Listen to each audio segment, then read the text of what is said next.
Hello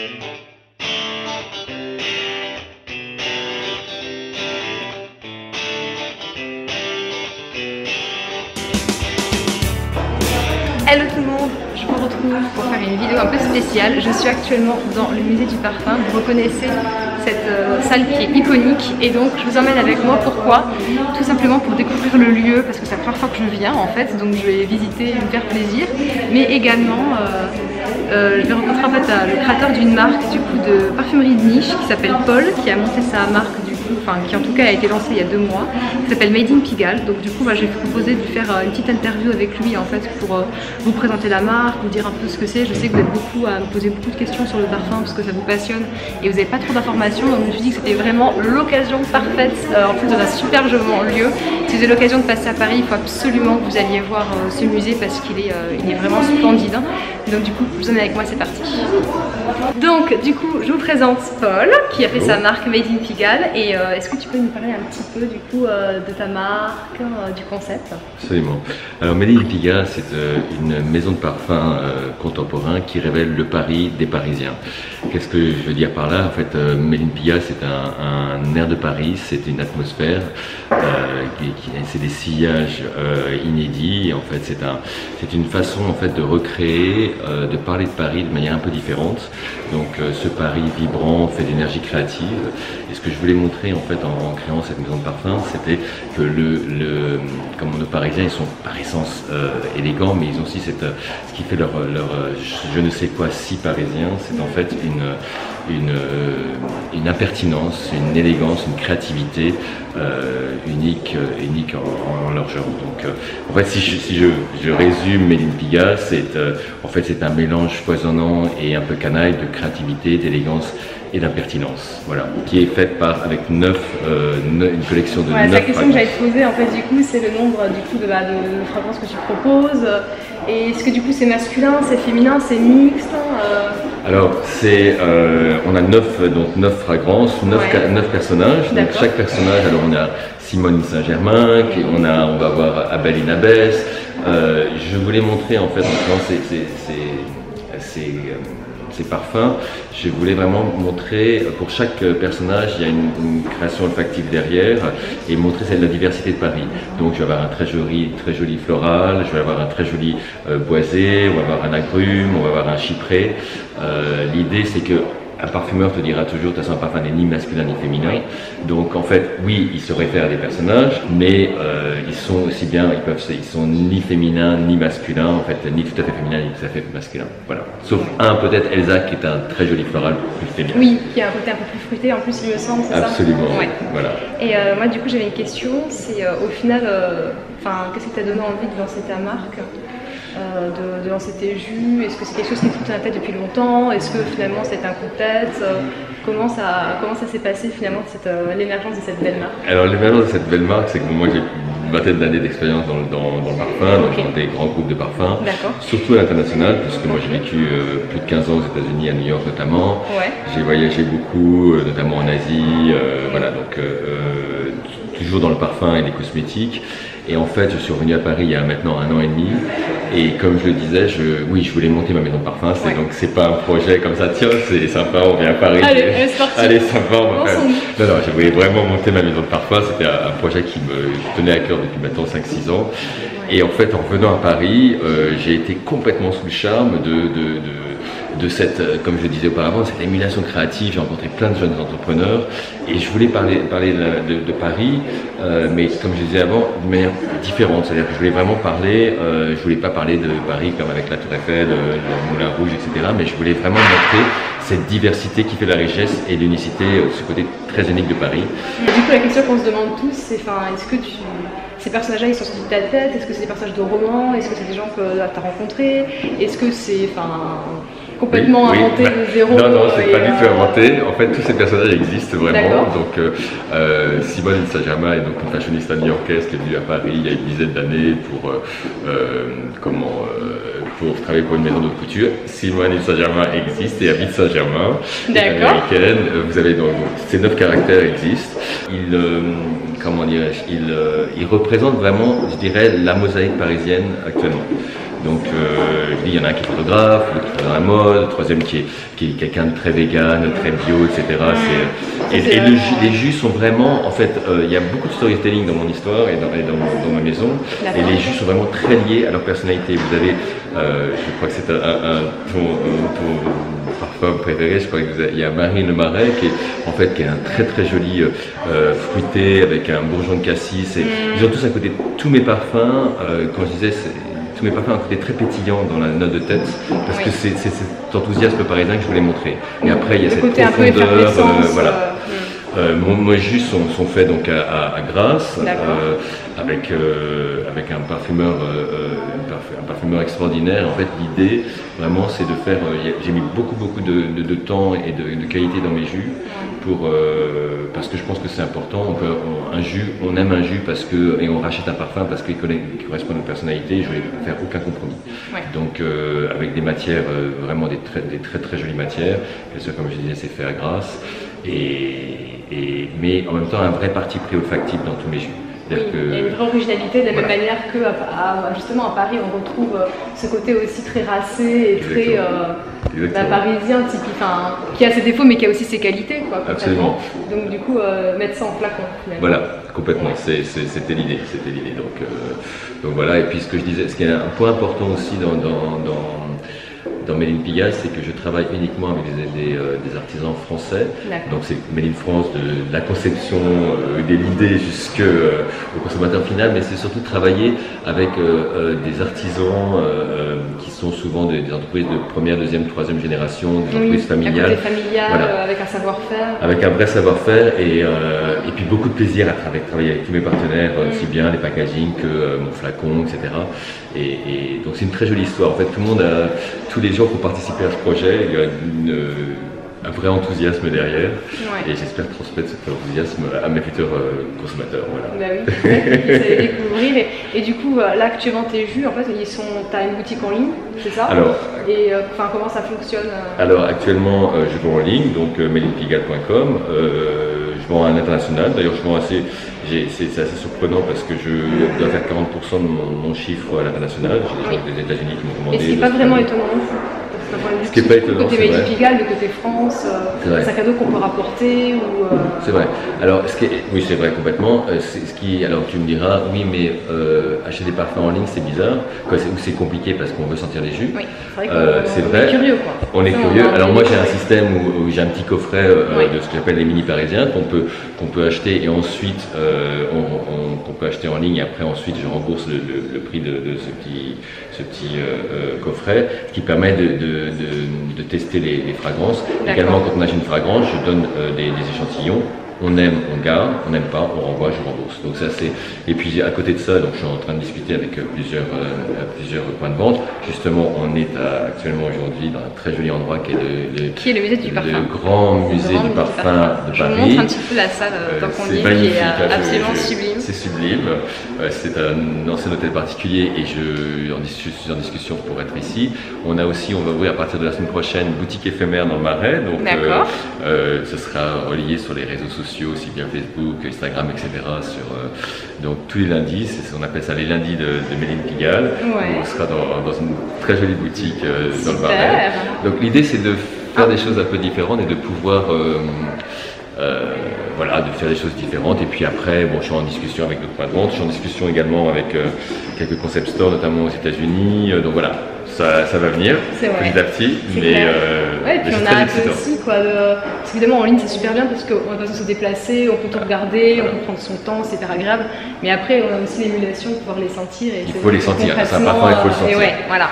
Donc on peut aimer le concept, on peut se dire tiens, l'idée c'est que on va regarder le personnage, et puis un storytelling en disant mais j'ai envie d'être Elsa qui est une violoncelliste, ou bien tiens j'ai plutôt envie d'être Marie. Il y a un côté mood en fait. Total. Il y a un côté mood et en fait en fonction chaque personnage parle de ce qu'il fait, etc. Et c'est vrai moi je le vois parce que j'ai fait quelques événements, notamment à Pigalle, dans des endroits très branchés, prescripteurs, etc. Et tous les gens qui m'ont acheté mes parfums me disaient Ah mais j'adore Simone parce que j'ai envie d'être Simone parce qu'elle est inspirante on dit. Elle est inspirante et elle me plaît, donc j'aime bien cette idée de se connecter au personnage. Oui, il y a côté identification. Voilà, on a cherché le terme, absolument. Ouais, non, qui est intéressant, qui du coup on peut changer aussi. Moi je sais que par exemple, d'ailleurs je pense que j'en ai déjà parlé, j'ai tendance moi à avoir plusieurs parfums et en fonction du coup du jour, en fonction de comment je m'habille, de comment je me sens. Par exemple si c'est pluvieux et que je suis un peu chouin-chouin, je veux porter un parfum qui va être assez vanillé, ambré pour le côté réconfortant. Et puis il y a des soirs, au contraire on sort, on a envie d'être sexy, on est en mode beaucoup plus offensif et on peut porter des fragrances du coup qui ont un côté peut-être un peu plus bold. C'est bon. Du coup, moi j'aurais une question en fait, c'est parce qu'au final tu as créé différents personnages qui sont inspirés de personnes que tu connais. Moi en fait la question qui me vient tout de suite c'est est-ce que tu n'aurais pas eu envie de te créer toi? Tu vois, finalement, avoir ton parfum, c'est aussi un petit peu un grand luxe aussi quand on crée sa maison et qu'on fait des jus, de se dire quelque part j'ai toujours voulu envie de me faire plaisir. Et à un moment donné, tu vois, de créer ta fragrance, est-ce que ça t'a pas traversé l'esprit ou je pense que vouloir te représenter? C'est une question intéressante parce qu'en fait, on me l'a déjà posé plusieurs fois, mais pourquoi là, tu peux faire Pauline Pigalle? Parce qu'effectivement, mon laboratoire est à Pigalle, nos bureaux sont à Pigalle, d'où Made in Pigalle, parfumeur parisien. Non, je ne l'ai pas fait parce que moi j'ai un côté très. Je pense que j'ai pas ce côté égocentrique de créer une marque pour moi. Je voulais vraiment montrer ce qu'était Paris et puis faire briller les gens que j'aime et mes amis ou des gens proches. Donc c'était l'idée. Alors à côté de ça, oui, il y a 2-3 parfums pour lesquels je suis. Il y a quand même un petit quelque chose. Il y a quelque chose que j'apprécie beaucoup. Alors je vais vous les dire, mais ça après c'est très personnel. J'aime beaucoup Joao. Je trouve que c'est un très très joli boisé épicé avec une très jolie personnalité. Ce que je dois dire aussi, c'est que souvent je suis dans le métro et on m'arrête en me disant qu'est-ce que vous portez, j'adore votre parfum. Donc ça c'est le plus beau compliment qu'on a quand on reçoit. J'aime beaucoup Abel Inabès qui est donc sculpteur, et ce qui est très intéressant c'est qu'Abel Inabès c'est une feuille de tabac avec un peu de oud et c'est quelque chose je pensais très masculin et en fait les 2/3 de mes consommateurs sont des femmes et ça c'est super intéressant parce que du coup comme tu l'as dit aussi, généralement on dit que le parfum n'a pas de sexe et ça n'empêche pas que globalement on est censé être toujours en train de les sexualiser, genre ça c'est parfum pour femmes, ça c'est parfum pour hommes et du coup là en fait la preuve en concret qu'au final si on n'a pas clairement dit ça c'est pour les mecs, ça c'est pour les filles, du coup toi un parfum que tu aurais pensé plus masculin, beaucoup de femmes le portent. Donc finalement c'est intéressant aussi. Et c'est marrant que tu dis ça parce que je pense que pour une femme actuellement c'est plus facile de dire tiens je vais acheter un parfum masculin. Oui, c'est vrai. Par contre pour l'inverse c'est plus compliqué. Et j'ai un dernier parfum que je trouve somptueux, c'est Simone Saint-Germain. C'était celui qui a été le plus long et le plus difficile avec Marie mon parfumeur à refaire parce que j'étais très exigeant et en fait dans mon brief j'avais dit je veux un parfum androgyne.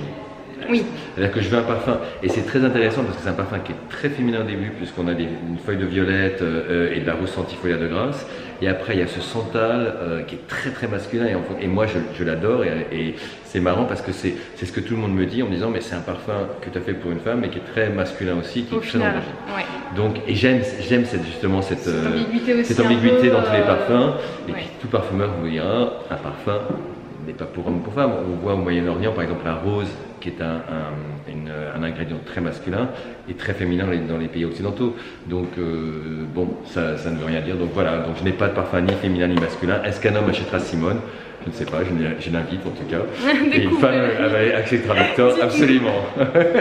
Voilà. Mais du coup, dans tous les cas, si jamais vous êtes sur Paris ou que même tout simplement vous êtes sur internet et que vous avez l'occasion de commander du coup le coffret, du coup, dites-moi en fait en commentaire, dites-nous même sur les réseaux sociaux. Moi, Instagram, vous connaissez le mien, je vous le rappellerai quand même, et je mettrai également du coup le tien, Made in Pigalle. Et n'hésitez pas du coup à nous faire vos retours parce que je pense que ça va être hyper intéressant d'avoir votre avis et de savoir ce que vous en pensez. Moi, je vais vous dire celui que je préfère, c'est Marine Le Marais, qui en plus est très rigolo parce qu'il y avait un petit visuel. Vous allez voir sur le site, il y a une petite animation, c'est super ludique. Et en fait, la fille elle est blonde avec les cheveux coupés au carré, elle est au vélo et tout. Et alors, du coup ça me fait trop rire parce qu'il me dit mais en fait elle te ressemble trop, il était pour toi le parfum et tout. Et en fait oui c'est vrai qu'elle me ressemblait trop et c'est très rigolo parce que en fait on s'est pas rencontrés avant, donc c'est à dire que concrètement c'est pas du tout moi. Mais c'est très drôle de voir l'analogie. Voilà exactement, tu t'es identifié à Marie et c'est quand même assez chouette. Et c'est super drôle quoi, donc c'est un parfum en plus que je vais adorer porter au printemps je pense. Oui. Parce que là il est super pétillant, puis moi j'adore le cassis en fait en parfum, je trouve que ça peut être hyper élégant et donc là c'est le cas. Donc c'est vrai qu'avec l'arrivée des beaux jours c'est un peu le genre d'odeur que j'ai envie de porter, donc n'hésitez pas vous à à me dire ça un peu ce que vous aimez. Tu expliquais en disant si vous êtes sur Paris, bon, nous je vous dis, on a tous les lundis une CO2 cannelée dans le Marais, mais si vous êtes à Paris et vous voulez venir dans nos bureaux, ce qu'on appelle dans notre appartement, dans nos bureaux pour faire ce que j'appelle un voyage olfactif et découvrir nos fragrances, on le fait avec plaisir. Voilà, c'est super, si vous êtes passionné de parfum ou vous avez envie de découvrir. Vous nous contactez, vous avez notre coordonnée, on est 100 rue Blanche et on vous recevra avec grand plaisir. Voilà. Formidable, merci. Watch me, just follow every move, touch me, let me know you want it too, don't know what you need.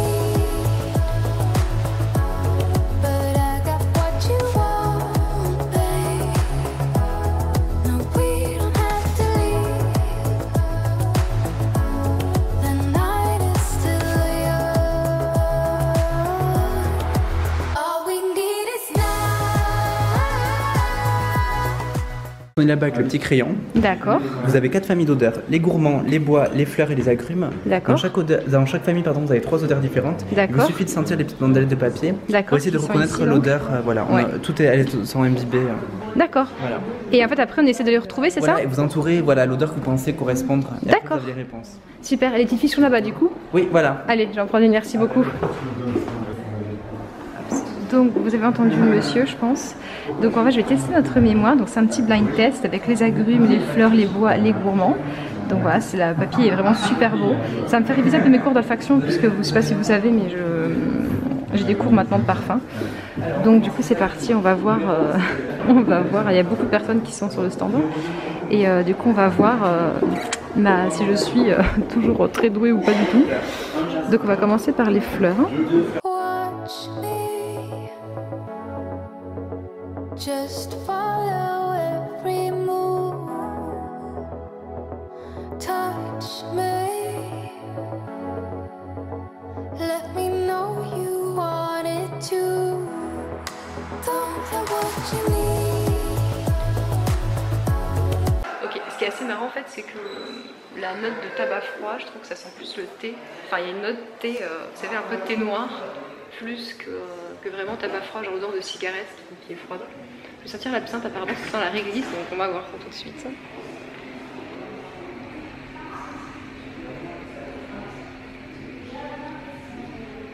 Ah ouais, ça sent grave la réglisse. Et en fait même, je vais vous dire, ça sent un bonbon que j'ai déjà mangé. Vous savez, c'est l'espèce de pâte noire avec l'espèce de petite photo de tigre ou je sais pas quoi qu'on mange. C'est pas la bada... Non, je retrouverai le nom du bonbon. Je mettrai peut-être une photo du coup en insert pour que vous puissiez voir, mais ça sent vraiment ça quoi. Mais ça sent pas la réglisse à Raymond par contre. Ok, donc du coup je suis arrivée dans une nouvelle salle qui est juste derrière moi, vous pouvez voir ici. Et en fait du coup on vient de m'expliquer le concept. Donc en gros, c'est toujours un peu principe de test si vous voulez, mais vous avez les réponses sur des petites cartes qui sont du coup à la fin du parcours ou même au début, vous en avez ici en fait. Donc l'idée c'est que vous avez senti un parfum, donc par exemple ici vous voyez c'est un portrait avec du coup une création qui est faite par un artiste qui représente le parfum, comment dire, qui pourrait représenter le parfum, donc soit en termes de, qui fait penser au packaging, donc au flacon, mais ça peut également être en termes d'odeur, si ça lui évoque aussi, par exemple, quand il sent le parfum, ça lui évoque des tons ocre, bah, du coup il va vous faire une peinture rouge par exemple. Donc le but c'est de sentir en fait les pourtours du cadre et d'essayer de deviner quel est le parfum iconique qui a inspiré cette création. Et ça va être très difficile. J'ai un peu regardé, j'ai triché, le premier c'est Opium, je le sais parce que j'ai vu sans faire exprès la carte. Donc on va voir si j'y arrive. En tout il y a 33 parfums du coup à deviner. Donc ça fait pas mal de travail et je vais y mettre tout de suite pour essayer de voir si je m'en sors ou si je suis complètement à côté de la plaque. Donc c'est parti pour le premier.